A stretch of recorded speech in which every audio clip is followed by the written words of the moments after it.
हिमाचल प्रदेश शहरी परिवहन एवं बस अड्डा प्रबंधन एवं विकास प्राधिकरण निदेशक मंडल की 70वीं बैठक शिमला में उप मुख्यमंत्री मुकेश अग्निहोत्री की अध्यक्षता में आयोजित हुई, जिसमें महत्वपूर्ण निर्णय लिए गए।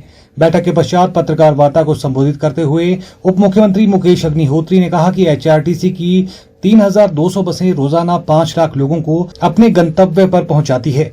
उन्होंने कहा कि निदेशक मंडल की बैठक में नई बसों को खरीदने पर सहमति बनी। वहीं उन्होंने कहा कि बैठक में ग्रामीण क्षेत्रों में सब्जियां और दूध की ढुलाई पर किराया माफ करने का निर्णय लिया गया है, जिससे हजारों किसानों और दूध सप्लाई में लगे लोगों को लाभ मिलेगा। तो हम मीडिया को भी वैल्यू करते हैं, हम जो आप बात हमारे तक पहुंचाते हैं, तो हमने सब्जियों और दूध को जो है हिमाचल एचआरटीसी की बसों में जो है उसका टिकट पे छूट दे दी है। लगेज पॉलिसी को रिलैक्स किया है और जो हमारे गांव के लोग जो दूध लेके आते हैं या सब्जियां लेके आते हैं उनको हमने छूट दी है कि वो हमारी बसेस को जो है इस्तेमाल कर सकें। इसके बारे में लोग लगातार हमारे साथ बात कर रहे थे, क्योंकि हम वेलफेयर के कंसेप्ट से एचआरटीसी को चलाते हैं। उसके अलावा हमने एचआरटीसी की जो बसें पे गुटखे के विज्ञापन हैं और शराब के विज्ञापन हैं, इनको हटाने के निर्देश दिए हैं। ये हमारे से आने से पहले का कॉन्ट्रैक्ट था और उसमें जो है ये सब अलाउड था। तो हमारी काफ़ी बसों पे ऐसे विज्ञापन हैं जो कि जनहित में नहीं है। उसमें जो कार्ड्स का था, कौन कौन से कार्ड हैं जी? Sir credit card, debit card, UPI and national common mobility card, ये हम बहुत सक्सेसफुली इनको चलाने में कामयाब हो गए हैं। First state in the country और देश में हम पहला राज्य हैं जिसने इसमें सफलता हासिल की है। कि अंत तक हम इस स्थिति में पहुंच जाएंगे कि लगभग 1000 गाड़ी की रिप्लेसमेंट का प्लान हमारे पास हो गया है, क्योंकि 250 गाड़ियां हमने पहले खरीदी थी, 250 डीजल की हम अब खरीद रहे हैं, तो 500 के आसपास तो ये गाड़ियां हो गई, तो 327 हमारी इलेक्ट्रिक हो गई और 100 के आसपास हमारा मिनी जो है बसों की खरीद होने जा रही है। और वोल्वो बसेस की हम 24 वोल्वो बसेस खरीद रहे हैं, लेकिन क्योंकि सिंगल टेंडर आया था तो हमने टेंडर रद्द कर दिया। बोर्ड ने आज फैसला किया कि सिंगल टेंडर को हम अनुमति नहीं दे सकते, वो दोबारा से टेंडर किया जाए। और तो कुल मिला के हम 1000 के आसपास की बसें जो हैं उसका फ्लीट बदलने की स्थिति में पहुंच रहे हैं। और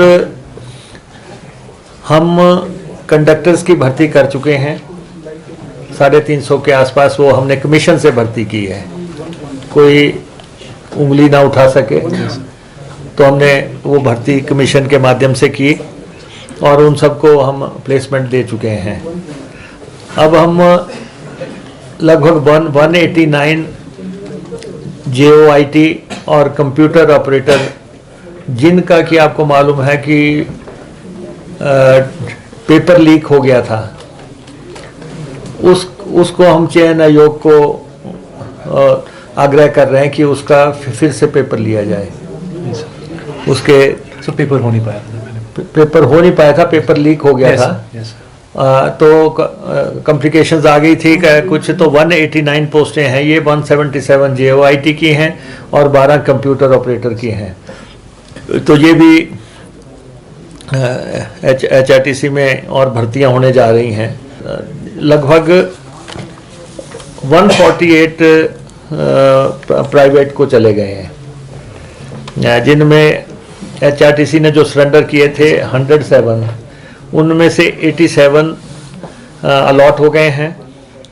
जनरल रूट्स थे 29, में से 23 चले गए हैं और 80 सीटर बस रूट जो 72 में से 38 यानी कि 148 पे जो है हमारे फैसला हो गया है कि ट्रांसपोर्ट डिपार्टमेंट ने कि ये हमने छोड़े हैं, और लेकिन हम तब तक इन रूट्स को चलाएंगे जब तक वहाँ पे ये प्राइवेट ऑपरेटर अपना ऑपरेशन शुरू नहीं कर देंगे। और हम ऊना और हमीरपुर में ऑटोमेटिक टेस्टिंग सेंटर बनाने जा रहे हैं। ऊना में HRTC बनाएगी और हमीरपुर में ट्रांसपोर्ट डिपार्टमेंट बनाएगा, ताकि जो आने वाले समय में गाड़ियों का पासिंग है ऑटोमेटिक तरीके से, पहले हमने 5 प्राइवेट सेक्टर में भी देने का फैसला किया था, तो ये अब हम गवर्नमेंट सेक्टर में भी ये शुरू करेंगे, और ताकि ऑटोमेटिक टेस्टिंग सेंटर और स्क्रैपिंग यूनिट जो भी लगने हैं नई ज़रूरतों के मुताबिक उस पर हम काम करने जा रहे हैं। तो आज ये हमारी मीटिंग हुई। हमारे बद्दी में बस अड्डा बनना है, भोटा में बनना है, सुजानपुर में बनना है, फतेहपुर में बनना है और नौराधार में बनना है। ये बस अड्डे हम फैसला ले रहे हैं कि क्योंकि हाउसिंग बोर्ड भी हमारे से कह रहे हैं कि वो भी बस अड्डा बनाने की फील्ड में आना चाहता है, तो उनके साथ भी हम नेगोशिएट कर रहे हैं।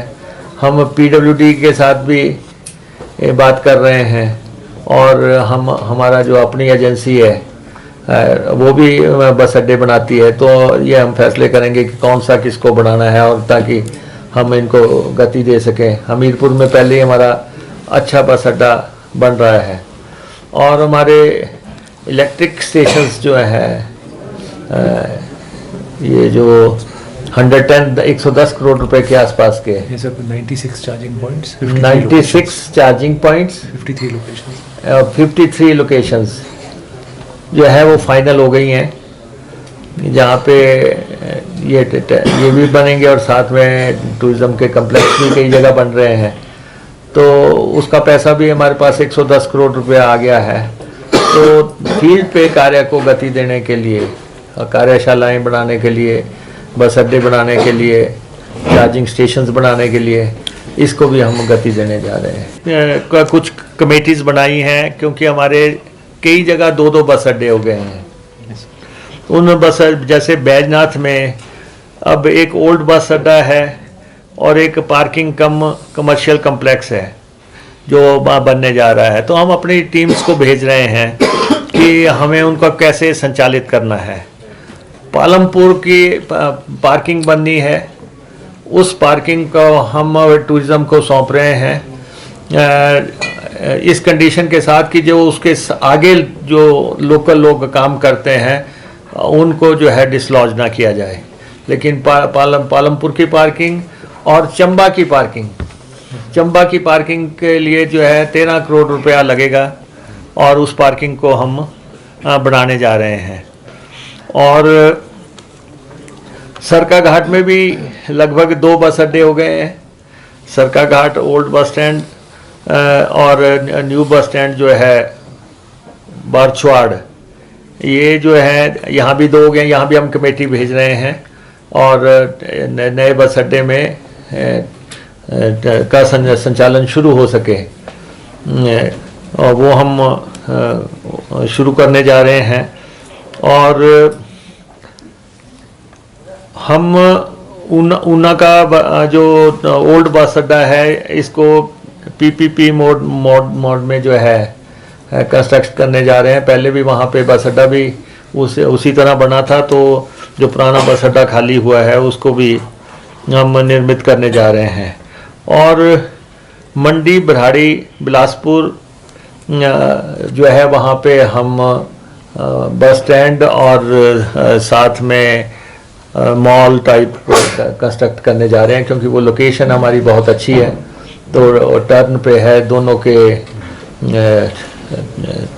नदी के दोनों तरफ जो है बीच में हमारा ये प्लॉट है, ज़मीन है हमारी, तो उसको हम निर्मित करने जा रहे हैं। तो ये एक कोशिश है हमारी कि नए बस अड्डों का जो है काम शुरू हो सके, और हमारे 40 के आसपास बस अड्डे ऐसे हैं जिन्हें जो समय पे सैंक्शन होते रहे, और अब हमने एमडी साहब से कहा है कि किसी में 10 लाख, किसी में 20 लाख, किसी में 25 लाख, इस ढंग से पैसे, इनको हमने कहा है कि हम एक्चुअल कौन से बस अड्डे बना सकते हैं उसकी सूची जो है ये हमें प्रदान करें ताकि हम उस पर फैसला ले पाएँ।